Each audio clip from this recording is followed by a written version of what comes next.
All right. We had to figure that one out. That was a good clap. Sorry about that. We had to figure that out. Hey, top of the morning. This is your boy IG. We are on the Transition Podcast, and I'm excited about this because this is place-based right here. This is the real deal. We are in the Mayweather gym with two of my guys. We got Kenny Wiggins. Hey. Yeah, that's Kenny for sure. Hey. Then we got TP, Tyler P. What's going on, brother?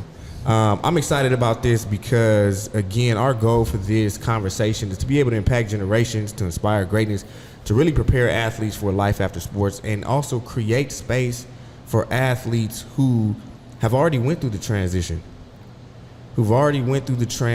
of coming out of sports into the real working world, whatever that looks like.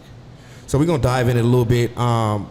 Just tell me a little bit about yourself, man. I had the opportunity to play with Kenny Wiggins at Fresno State. This dude is a multitude of things. Say it.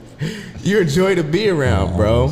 You're a joy to be around, man. So just tell me a little bit about your story, man. So you grew up in Elk Grove and Sac, came over to Fresno State. Tell me a little bit about your story, man, how you got to the league, and tell me about that journey, bro. Went to Fresno State, played there for 5 years. Didn't really get to play until the latter half of my career there. Did some growing for sure. Then got the opportunity to play in the NFL. Didn't get drafted, went undrafted. Played for 5 teams: the Chargers, the Niners, the Ravens, the Lions, the Giants, and then stuck around for parts of 11 years in the league, which is a lot more than I thought I was going to get. Outlived my football life by a lot. And it was a blessing to have that opportunity to change the narrative of my life, my family's life. And that was one of the driving forces of me trying to stick it out and seeing it all the way through, because a lot of people in my situation didn't have the mental capacity or even the want to stick it out with all the times I've been cut and all that kind of stuff. And it was definitely a journey for sure, but made me a better person for who I am now. And the journey is the good part too. It's the hard times what makes it better. Yeah, period. 11 years, huh? 11 years. You did that. Wait, so I got my boy TP over here. So he did 11 in the league. Tell me about your journey, man, because you played baseball. Yeah, I played baseball. I was drafted by the Houston Astros in 2011, and I played all the way until 2022. The 2020 season, we didn't get to play. Kind of got canceled right there in spring training. Only the big league team played, and that's when I was playing in Mexico. So I played with the Houston Astros until 2017. Played in Chicago, indie ball for a little bit, and then signed and played in Mexico. 2019, 20, didn't really get to play in 2021, 22, and baseball is a different sport. It's a different beast, man. It's tough because it's a grind. It's not as physical and tough on your body in the actual game as basketball or football for sure. But it's just the grind of every single day. Being away from your family, flying, landing, playing a game, getting on a bus, getting off the bus, playing a game. It's just like more of a mental grind than it is. But then on the back end of your career, you're kind of feeling it, right? Like shoulders are falling apart, knees feel bad, but then you kind of find a second win in life. Like you get, inspired to do something else. There is a little bit of a struggle, as you know, because that's what this podcast is all about. But baseball is one of those things where it teaches you life lessons every single game, because you get your butt kicked, and you have good times, you have bad times, but you meet good people, and you learn from traveling, you learn from experiences. And I don't think there's any school, there's any education program better than just going out and doing it, experiencing life, experiencing other people. So I'm very grateful for the time that I had and was able to play. That's raw. Hey, y'all really let me ask y'all this. Did you have goals and aspirations to go to the league?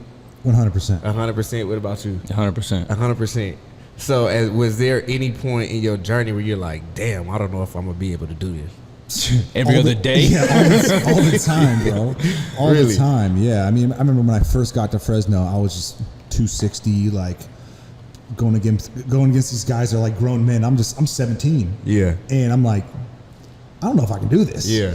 But then you just grow, you put your head down and you work. And just keep getting better and better every day. And that was kind of the mindset I had. Like, I knew I was going to come in and be one of the guys in the beginning, and I had to work. And that's kind of how my whole entire career went. I just had to get better and better, just a little bit better, and prove that I can still grow. And my ceiling wasn't capped out at a certain height. So I just had to keep doing that. And it was that's kind of how I kept it sticking around. So at what point did you know, like, because again, right, because we laughed at that, but that's the real honest to God truth. Like, you come through high school, you come up here and play your collegiate sport, and you're like, damn, you know, everybody's good. Like, I'm good, don't get it twisted. Like, I'm still good, I'm still a guy, but, you know, every's a guy. You just fast, that's it. I was a dog too, TV. Hold on, ask your boy. Look, so don't start.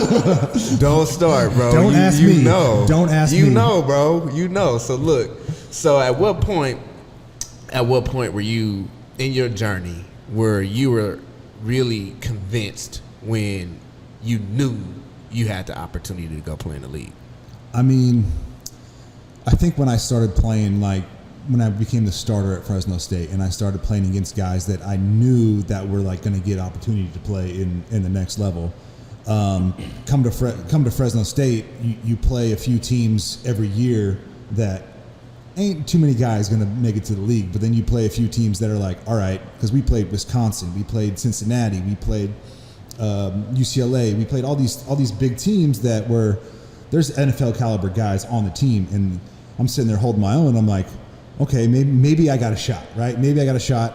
Let me see how far I can take this. Like, yeah. And then it was all in. And then you're like, there is no plan B.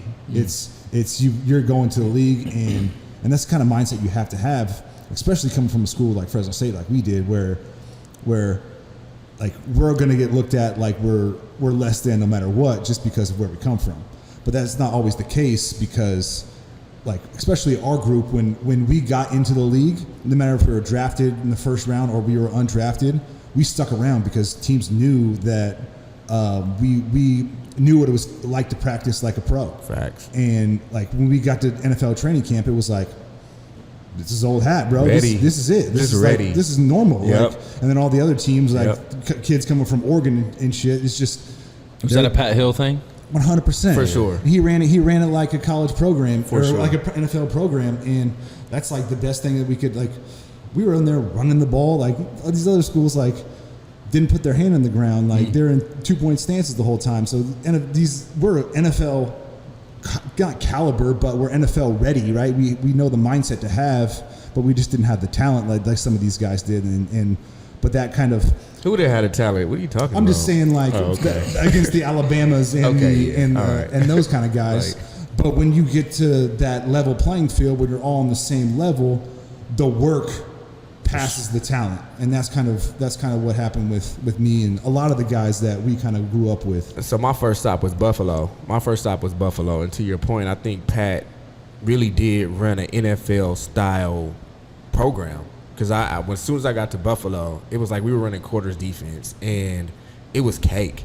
I was like, oh, we've been doing this for 4 years, right? And so it was really easy to pick up. It was really easy to understand the schemes. It was really easy to just really acclimate to the league. And I was really shocked in the sense of like, damn, how prepared I really was to be able to hold my own in that space. Shocked in the sense of, damn, I thought it was going to be more than this, honestly. No doubt. So what about you, TP? Like, at what point did you know that you were that caliber guy of, okay, I can go pro?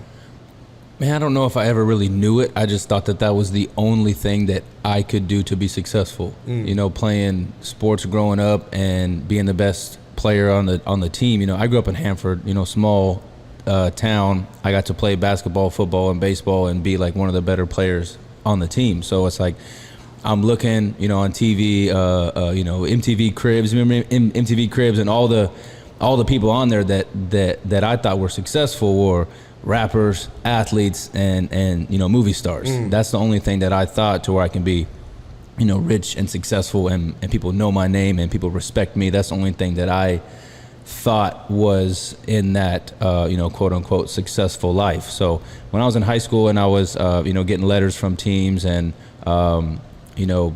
maybe getting drafted when I was in high school, that's like, okay, I'm gonna put all my eggs into baseball because that's what I was the best at. And then I think, you know, when you get drafted, you're like, all right, I'm here. You know, like I made it. Like this is now my opportunity to go show yourself. And then you get thrown down in like short season A ball, and then you're like, dang. Then I got to go to A ball, and then I got to go to high A ball, and then I got to go AA, AAA, and then the big league. So then you're like, man, I've made it. And then you're like, no, you haven't. You got to go prove yourself. You got to go work. You got to go do it. So I always had the belief in myself that this is what I was going to do, and I knew that I was good enough to do it. I just didn't know the journey. I didn't know, you know, how like the road was going to be, which I feel like it is for everything, right? Like God puts this vision and where he sees you like for the plan, but he doesn't show you the road to get there, because if he did, you would stop, right? Like if on the day I was drafted, if they say you got to do this, you're going to get hurt, you're going to miss this season, you're going to do all this in order to, and then by the end of your career, you're going to be here.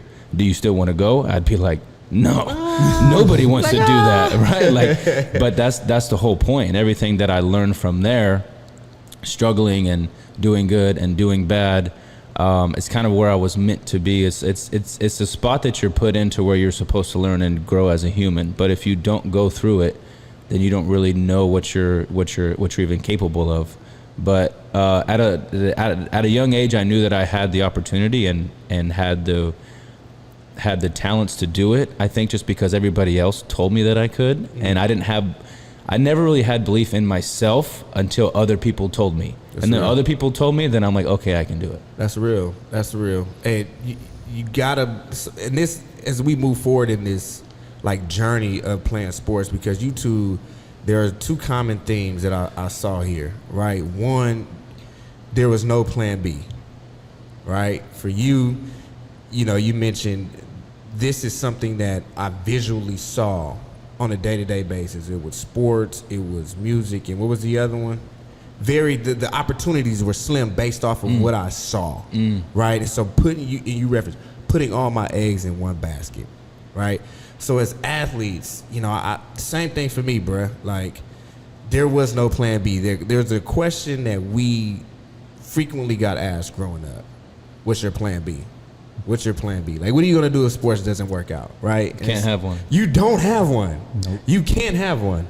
You're putting all your eggs in this one basket because, again, in order to be the best of the best, you really have to be centrally focused. Like, this is what I want to do, and I'm giving everything to this, right? So really quick, give me a story, bruh. Like, and I'm asking y'all because y'all played in the league. A lot of our listeners either may have played in the league, have not played in the league. Just have y'all, when y'all got to the league, were y'all like starstruck by anybody?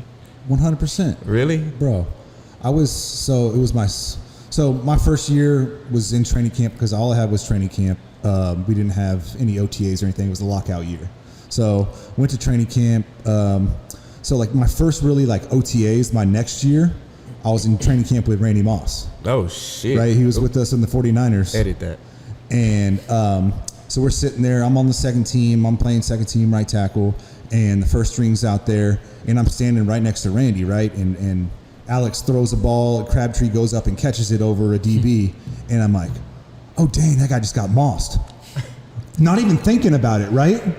And Randy turns to me and he's like, really, Wiggins, really? And I'm like, bro, like that's the verb that's used for that play right there because of him. Literally. And I was just like, man, like I was like, this is cool. Like that was one of wow, like I'm really playing amongst these dudes that are like legends right now, which now they're peers. When I was growing up, they were like bigger than life and like untouchable, right? And now I'm like sitting there in the huddle with him too. So it's hard. Like it's cool, man. That was one of the like, okay, like this is pretty sick. That's tough. That boy Randy Moss was cold, wasn't he? Was what about so you, good. TP? Man, it's a little bit different because baseball, Okay. you just get thrown into the minor leagues. You don't really get around the big league guys until you go to spring training or you get invited to big league camp. But there was a time, I wouldn't say it was starstruck because they weren't as famous as they are now at the time. But to see somebody so small, Jose Altuve, so small, one of the best players in the league now, but he had only been in the big leagues for maybe like 1 year at the time. And I see this dude working his butt off. Yeah. He's like 5'5", dude's putting up like 405 on the squat rack. Sheesh. He's working. He told guys that he was going to the big leagues that year when he got called up to the big leagues. Like one of the most confident people that I've ever met, not cocky, very humble, just like an amazing guy to be around. And when you see somebody like that, like having the success that they had in the big leagues, that small, but they have that much confidence and be okay, I don't have as much confidence in myself as he has. If I just have a quarter of it, then like I'll get better. But man, watching him work was pretty amazing. Yeah, that's dope. That's dope. You know who had that much confidence? I was around Antonio Brown. I would not lie. I don't know where my boy Really? at now. I don't know where my boy at now. confidence or No, not. I'm telling you, bro. Like when I got to Pittsburgh, so I started off in Buffalo, right? And so when I got to Buffalo's locker room, it was Vince Young for me. Yeah. It was Vince Young, bro. Like I grew up a USC fan, and Vince Young and them Texas boys came down there and took that natty from us. I was hot.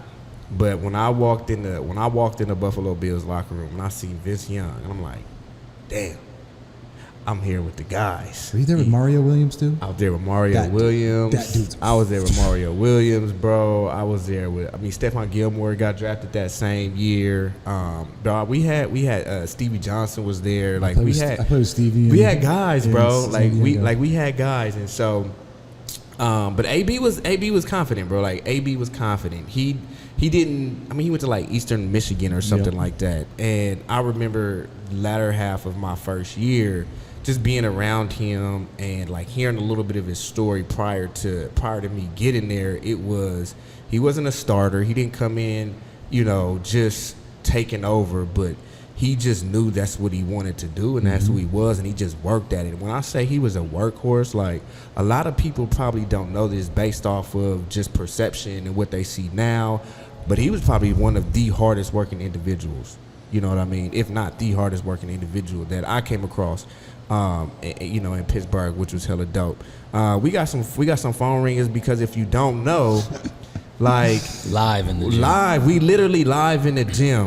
we literally live in the gym. So when you're talking about not having a plan B, when you talk about putting all your eggs in one basket, like nobody really, and I won't say this nobody realized, but I wasn't prepared for my transition out of sports. I wasn't prepared for my transition, bro. And I don't know if you can be. Okay, say more.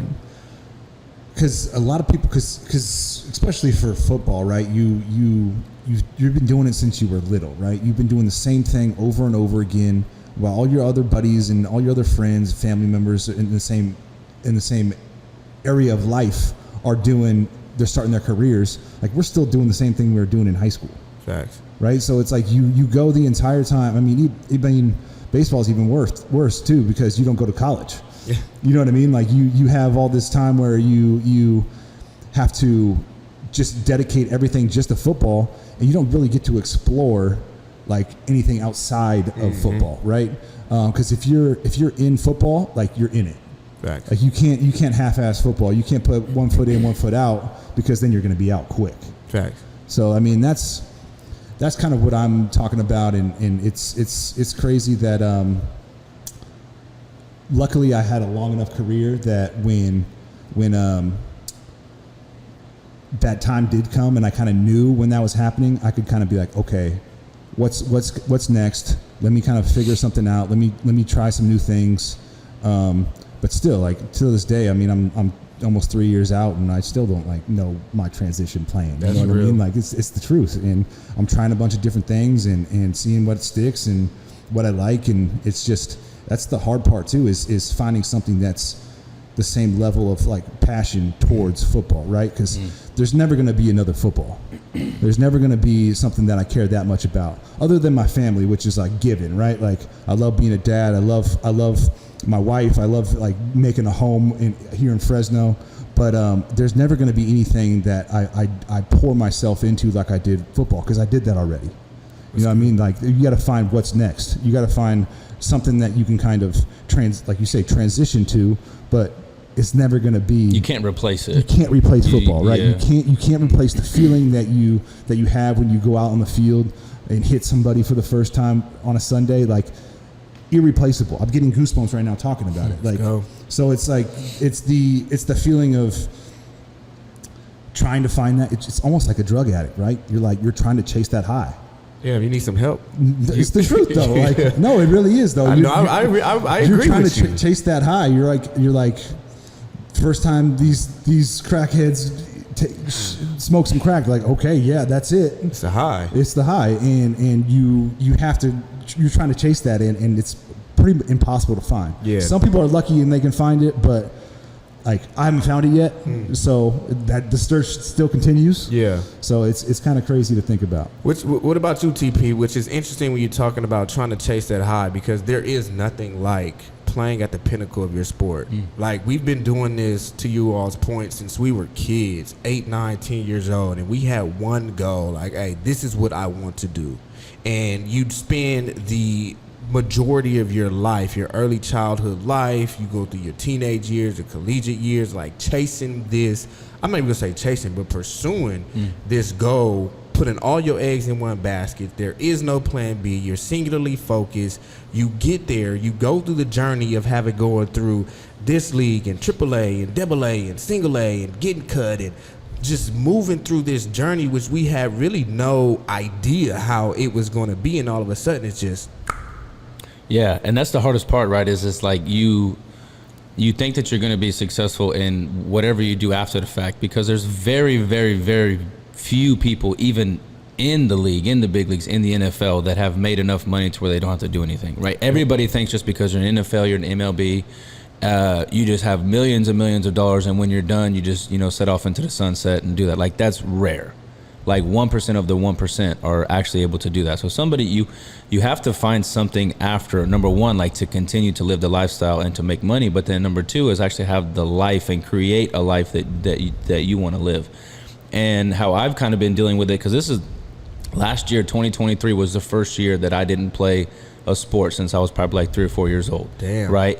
And it was a lot harder than I thought, because I got to a point to where I couldn't wait to be done. I couldn't wait for that moment not to leave my wife, not to leave my kids. Like later in my career, it started with mom and dad and friends, then it became girlfriend, then it became wife, and then it became wife and kids and dog, and then like you're saying bye to people, and that moment sucks. And like I know that you guys have been there, so I couldn't wait for that moment to where I didn't have to leave. I didn't have to prepare.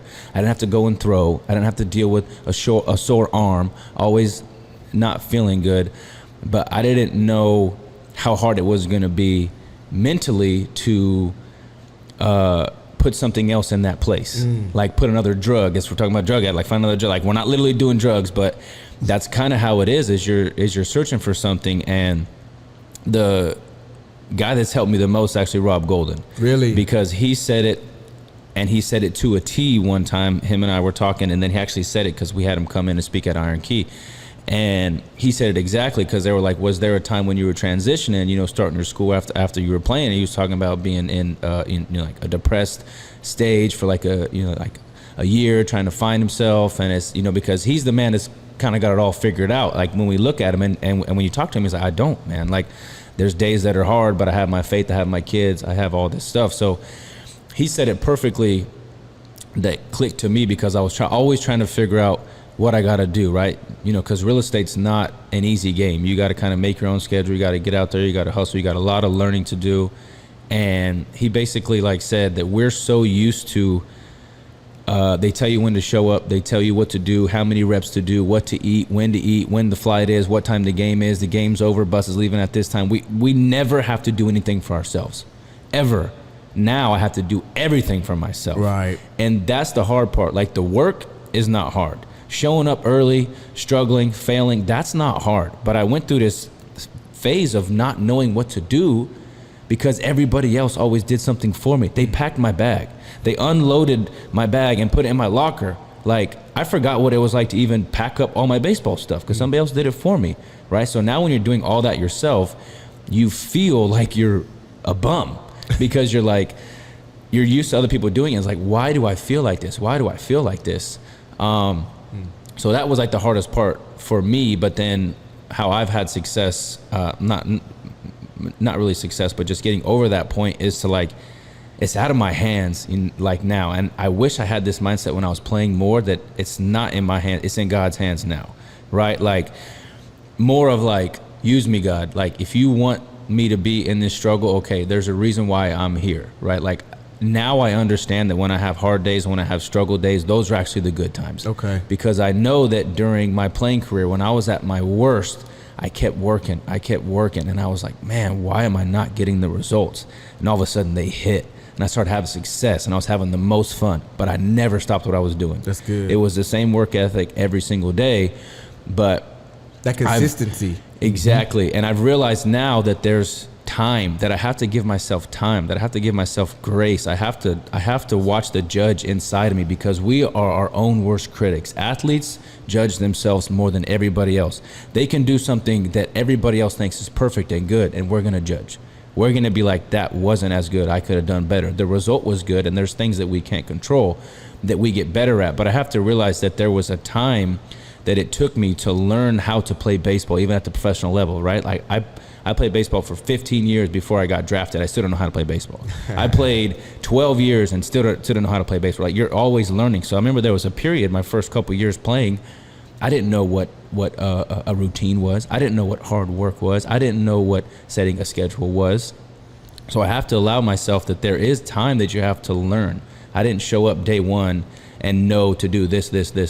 So now after my career, that transition, you got to give yourself a little bit of grace. You can't just hit the ground running and go, because I tried to prepare the best I can after my career, because I didn't make very much money playing. Yeah. Like when I went to Mexico a couple years, we won a championship. I made enough money to where like I can live comfortably, but like I still got to work. I still got to grow. I still have aspirations of doing things after playing, but it does take a little bit of time. You do have to learn. I thought that I would just hit the ground running and going. But as athletes, that's what we're so accustomed to, Yep. right? Like we're accustomed to hitting the ground running. And you're good at everything And too, we're like as good an at athlete. everything. And when you're not good at something, you're like, man, this sucks. But I'll you figure have it to out. learn. Yes, exactly. But I'll figure it out. And I have the confidence enough to know that I can figure it out. Right, and so there's a lot of gems that you said there, because even Kenny Wiggins in the conversations that we've had talked about the power of the schedule, right? And once our sport ended, we didn't have a schedule set up for us. That's the hardest part. It's so hard. We didn't have a People routine. don't realize how hard that is, man. Like, you know what I mean? Yeah. And then you talked about having to like you said the word success, and you kind of backtracked a little bit. And so I'm curious when we're talking about success, because I mean you're in real estate now. You're a father. You're a husband. Kenny, I mean, we're sitting in the Mayweather boxing gym. You know what I mean? Like, this in somebody else's eyes who may not know your journey is like successful. You know what I mean? So you talk about that inner judge and that inner critic, because we've been so accustomed to doing everything at a high level. It's when we get out of the pinnacle, like literally, dog, we were in the pinnacle of what we did. The pinnacle. There's levels to the pinnacle, don't get it twisted, but we did that. Only 1% are have the ability to do that and have the chance to do that. And so, like, as we're sitting in your boxing gym, man, shout out to Mayweather Boxing Gym. Come get your hands right. Come get your hands right. this episode is sponsored by Mayweather Boxing and Fitness, Clovis, California. Come try a free class. Come on now, stop playing with us. And if you need a house, my boy got you. But when you're talking about success, man, like, on our last episode, a friend of mine, Marty Reed, she talked about athletes having to redefine what success looks like. And I'm going to be honest with y'all, I had a tough week. I had a tough week this week. Good. A really, really, really tough week. Good. Now, good, it was good because it is challenging. You know what I mean? Going from being on the field every day. Now I work in the nonprofit sector, and I love what I do because I have the ability to serve people. And that's something that I had to lean into when you're talking about trying to find that purpose. But damn, I'm at the computer most of the time, and I'm like, I'm now like trying to figure out how do I get into a space where I do what I love and I love what I do, and that's building relationships with people. And I had a big win this week, y'all. I had a really big win this week, and I had to realize, redefine what success and what those big wins look like for me in this space. So when we're talking about big wins and redefining success, One, what does that look like for y'all, and how important is it for athletes transitioning out of sports to give themselves grace and redefining what success looks like? How important is that? I mean, I think it's huge because, like you said, we're so accustomed to like the big wins, right? We're so accustomed to like, hey, I made the 53. Like, you know what I mean? Like, that's a huge win, right? Hey, I got my first start. Like, that's a huge win. Like, hey, I got this signing bonus. Like, right? Like, so when you step back and go into the real world and it's like, hey, I got my kids to sleep at bedtime, right? That's a win, you know? Like, that's a win because that's the level of life we're at right now, right? Like, there is no more training camp. There is no more like getting ready for a Sunday. Like, my life is so different now that, hey, it's a win when my kid eats his whole breakfast. You know what I mean? Like, and hopefully those wins change down the road when I can kind of be like, okay, like, hey, I did this deal and it made my family some money and all that kind of stuff, which again is the whole goal, is to provide for your family as a man, right? And but yeah, man, like finding those small wins is tough right now, like, because you're so accustomed to the big ones. Yeah. Right? Like you don't think, oh, like I just signed my deal in Detroit. That's a huge win. But now I'm like, hey, like I haven't done anything like that in the last 2 years or 3 years. So like, am I less of a man? Am I less of a provider or whatever? But it's a different time of life, and you kind of have to sit back and say, okay, it's not always going to be like that. It's not always going to be like this. We have to kind of find the small victories, because a whole bunch of small victories add up to big victories. That's good. And the small victories, you have to really learn how to identify those small victories. No doubt. You know what I mean? Like, so I'm gonna ask you all this like, what was a small victory for you this week? Man, I think that there's victories in every single day, every single opportunity, but I've kind of realized to not really search for the victories. Okay. Just be grateful for the stuff that you have, and just understand that like everything could be, you know, hitting the fan, and you got to kind of look back, be like, okay, like, am I good? Am I healthy? Am I here? Is my wife good? Are my kids good? We got a house? Okay, I'm good. Like, I'm thankful for that, instead of always searching for the victory, searching for this. Like, honestly, man, sometimes the goal and the victory for that day is just, you know, not to get in an argument with somebody, or not to just, you know, fully quit what you're doing, right? There's little wins and there's big wins and everything, but if you're searching for those wins and you do get it, then you're going to get all excited and you're going to get up, and the higher you go, the higher you fall. It doesn't matter how much success you have. So like, I feel first you have to define what success is to you. Yep. Is it more money? Is it to be famous? Is it, you know, to be, spiritually sound with God, whatever it is. So you have to define success for yourself. And then at the same time, understand that success is not where you are. Success is how far you've come. That's good. So don't forget your past. Like when I look back, being raised by two parents that didn't graduate high school, didn't have anything, poor, watching them work, and then watching where they came, and then raising two kids, and now helping us raise grandkids, right? Like, because these kids needs help.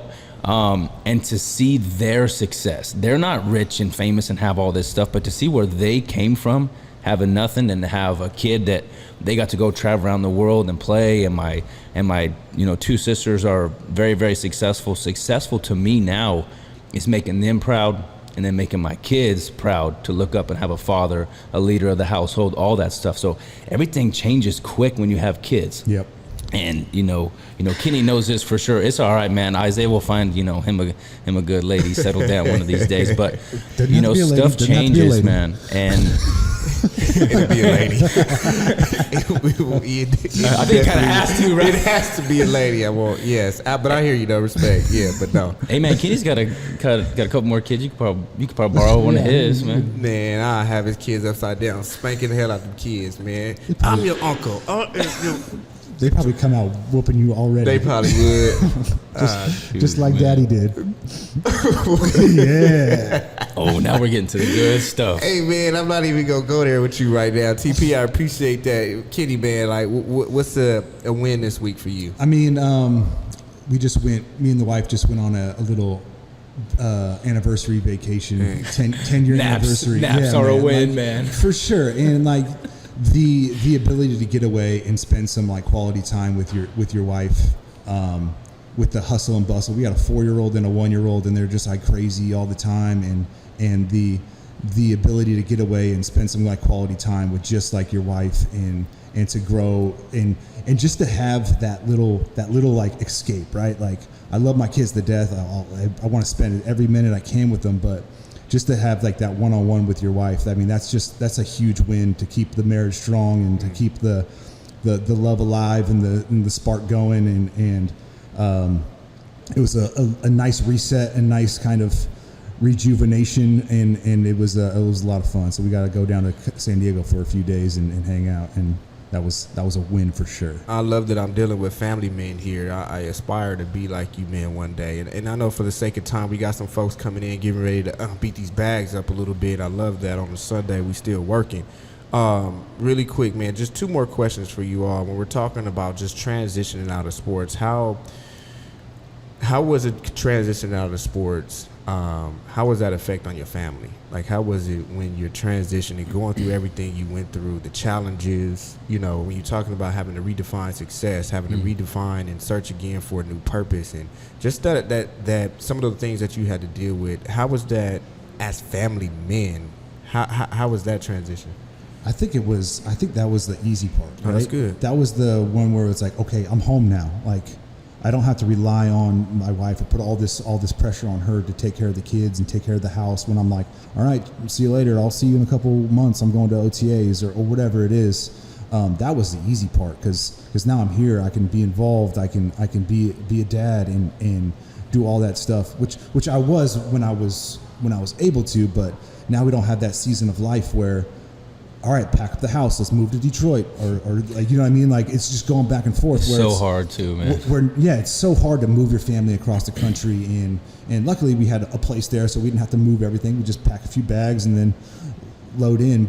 And then got released in the middle of the season, and then we had to move middle of the season to New York, and we have a 1-year-old, 2-year-old, and it's just like during COVID, and it's just like, man, like this is a whole entire like thing where now it's like, all right, we're here, we're putting roots down, we're creating relationships, because like, you know how it is, like you're in Fresno for what, 2 or 3 months, you can't really like create a relationship with friends or whatever like that. Like, luckily we had the gym relationship too, but like Tyson would be gone in whenever, like we would always like overlap each other like for like a month, so it was like, it's that weird thing where it's like now you're creating relationships with friends, and your kids are having friends now. And I mean, my kid asks about his kids all the time, like when are we seeing Jocko and Joe, like all the time, and so it's fun to kind of have that like relief and easier for our family too, because now they know we're going to be, they know the schedule, they know like what's going to happen. I mean, I could have been cut and traded and all that kind of stuff, so they didn't know, so now we're here, we're stuck, not stuck, but we're together all the time, right? So that's been the easy part. Love that. Y'all stuck with each other. Y'all gonna stick with each other too. Love that. What about you, man? How was that transition as a family man? How was that transition for you? I think it's easier on them and harder on us. Okay. Right? Because we're trying to, like we've talked about, search for that, hole or void that we have. So sometimes we might not always bring our best self to them, which they don't deserve that, right? So being able to understand, to leave that stuff at the door, just like we were taught to leave it at the field, go and leave. And that right there is just straight BS. You don't leave it at the field when you're talking about that. So like if you're an athlete and somebody says, oh, leave it at the field, leave it in the locker room, then go, it's not going to work. It's not that easy. It's on your mind 24/7, right? That stuff doesn't work. But to be able to switch it around and leave that stuff at the door so you don't pass it on to your kids or your wife, because it is easier being home. It's harder on us because we're used to being away. We can't run anymore. That's good. Like, so when we have the bad days with the kids, we're in it. Like, you're in it. And I think that's the hardest part about the transition, is having 2 young kids, trying to make a career afterwards, but then being a father for them, being a husband for your wife, being a good son for your kids, being a leader, being a role model, to where now like success is just me being him. I have this kind of, like, quote unquote him, like be that person, be the leader. You don't get frustrated when, stuff happens. You don't talk like that about other people. You're that person that somebody can go to and you can kind of like help change their day, to where like success is like being that person every day. And if I can be that a little bit, then all the goals and everything that I have will just kind of fall into place, instead of just searching for this, trying to accomplish that. Because at the same time, like, I'm coming home, I'm not him. I'm not the dad. But him is the father. He's the entrepreneur. He's the business owner. He's the gym. Like, he's all of that stuff if you're him. If you're not, it's easy to slip in and out of all these things where your mind is not there. So when I'm with my kids, I'm dad. That's good. I'm the husband. I'm that person. That's good, man. That's really good. And we got some folks still trickling in, and I love that energy, because this is why we're doing it, because this is real life stuff right now. And so, man, that's really good. Be him. Continue to be him, because y'all are both him. And that was one of my struggles, I'd say, coming out of the transition. It was like I couldn't find him. You know what I mean? My identity was so wrapped up in him on the field that coming out of it, it was, damn, how do I be him for anybody else? When I'm. And it's hard. Like, I'm not there. Like, it's a battle every day. Every day. Yeah. Every day, man. And so, I want to just continue to, we'll wrap it up here because I know some folks coming in, but. Man, I just want to say thank you both for just really being committed to the journey, really being committed to the process, and we never arrive, because we're still moving and still growing and still developing, just like we did as athletes, going from Pop Warner to, to high school, to college, to the pros. Like, we've always continued to evolve. And I know that even in this transition, as hard as it may have been, we will continue to commit, because some people don't make it out of the transition, bro. Mm-hmm. I mean, rest in peace, Devin Wiley. I don't know the whole story, but it's some of our brothers have fallen to the challenges and some of the missteps in the transition. Yep. You know what I mean? So I just want to salute you too, bless you too, as you transition. So too, one more thing is as we speak to current athletes who may be, not thinking about their transition, or collegiate athletes who may not be thinking about their transition, what are some words of advice for them? And then the second thing is athletes who have already been through the transition, who may be still transitioning. What would you say? So that's a two-part question. I would just say, for both questions, just be consistent. Like, find something that you can do consistent, whether it's working out, whether it's like going on a walk, whatever it is. Find something there's consistency in, especially in the transition, right? Like, find something that you can kind of be like, put yourself in. It doesn't have to be much, but just have that routine, right? Mm-hmm. Find that routine, because that's what we're used to as athletes, right? Is that routine, and that what worked for us. And I know you probably had the same. You put your socks on the same way every single day. Like, you had like your little rituals that you would do.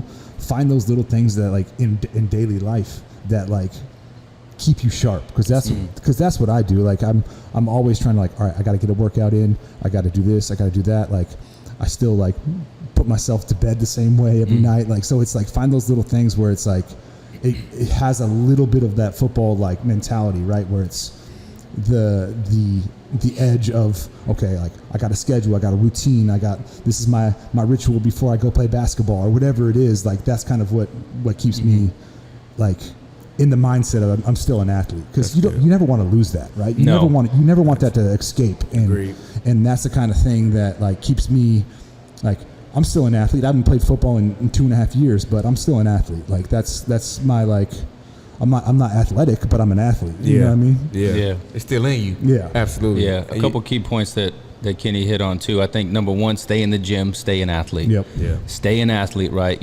Stay working out. You don't have to lift the heavy weights anymore, but stay there, because it's so good for your, for your mental health, right? And then, man, number two, have attitude of gratitude. Be thankful for everything. Like, just be thankful for everything that you do have, and God, the universe, will bless you with more to be thankful for. But if you're not grateful for what you have, you're not even gonna know when an opportunity comes that's actually gonna help you. So, man, stay in the gym, stay healthy, be grateful, have a goal, and don't just, go into something that's, comfortable because everybody else is doing it, right? Find something that's going to challenge you. Find something that you actually do want to do, and don't lie to yourself, and don't let other people tell you, oh, man, that's hard to do. You shouldn't do that. Go and do it. Find a mentor. Have him help you, learn from them, intern, whatever it is, because you're going to learn more, and then your life is going to be a lot more successful after sports instead of just having that comfortable job because it has, a paycheck, and because now you're not living your life. You completely changed who you are afterwards. So That's real. Stay, man, just stay with it and find something hard to do. I love that. I'll conclude it by saying, I agree with both of these men. Trust the process. Trust the process. It's going to be a journey. Mm-hmm. It's going to be a journey. There's going to be a lot of ups. There's going to be a lot of downs. Stay consistent. Find those mentors. Stick to that schedule. Work out. You're an athlete. Stay an athlete. You're never going to not be an athlete. You may not be out here. You may not be out here running 4.2s. You know what I mean? And lifting. 4.2. Who did that? This guy. Who did that? Just saying. You know what I mean? 4.4. Just saying. 4.4 at the best. On a bad. That's on a slow day. But trust the process. Trust the journey. I've always leaned into my faith. Like, Lord, even though this transition was hard, it was challenging. I didn't know what to do. The first thing I leaned into was, what do I enjoy doing? I want to serve people. So how do I serve people? I started working in a residential home because that's where I started. And it felt like I had to start over, but that's where I started. And the journey just kind of moved forward from there. And I just do believe that God gives us a vision. And even though the vision may be bleak at times, even though we may not know the whole journey, the whole process, like, just keep going. If you can't run, walk. And if you can't walk, crawl. I only got one rule: is you don't quit. Mm-hmm. You do not quit, man. So I want to say thank you, gentlemen, for allowing me space to share with y'all here on the Transition Podcast. What is that? That's a Kenny Wiggins you can't special do that right on there. film, bro. What I can do whatever I want on yes, film. you can. It's because this is your gym. This is your gym, man. We are in. Shout out the gym, bro. Shameless plug. Mayweather Boxing and Fitness, man. Come on in. Give us Free classes. Take a free class. Man, Free classes. My boy started a gym, bro. Let's do it. Nah, he didn't start a gym. He just bought a gym. He got money like that. He bought the gym. We bought a zoo. We bought a damn gym. Hey, man, I appreciate it. Shout out to my boy Jerry Kelly for coming through, man, with a lifesaver. Appreciate you, brother. And yeah, man, Transition Podcast, where we are looking to prepare athletes for life after sports. We create space for our athletes who have already went through the transition to really just dive in and talk about it, man. We're here to impact generations, inspire greatness. And this is what we do because we are him, and you are too, and you are her. So let's get it. God bless, and we out.